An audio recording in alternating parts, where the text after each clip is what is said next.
Rather than going through all of the survey results, I want to focus on the analysis and the patterns found within our survey results from participants.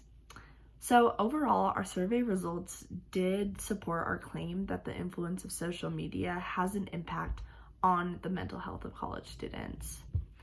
When looking at question number 4, we see that 71.4% of participants answered yes when asked if they think screen time affects their academic performance.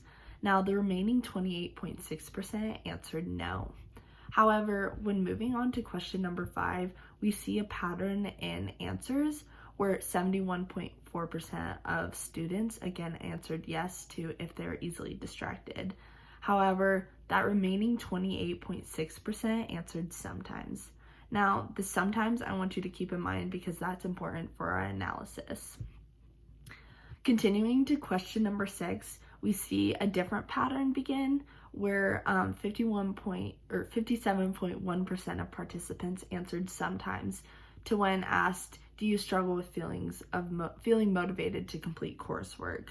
Whereas the remaining 42.9% answered with a solid yes. Following this question, we asked if participants struggle with feelings of anxiety and depression, and we see the same pattern where 57.1% of participants answered sometimes, and that remaining 42.9% answered with a solid yes. So back to the analysis portion of my part. This is important when looking at that answer of sometimes because it needs further explanation.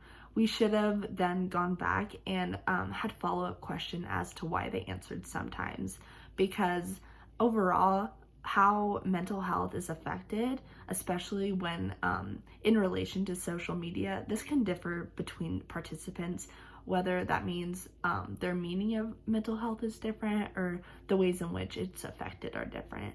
So this could be because of a change in levels of anxiety and depression, attention span, memory loss, or even a change in sleep patterns, which can then eventually affect the overall mental health and performance of students.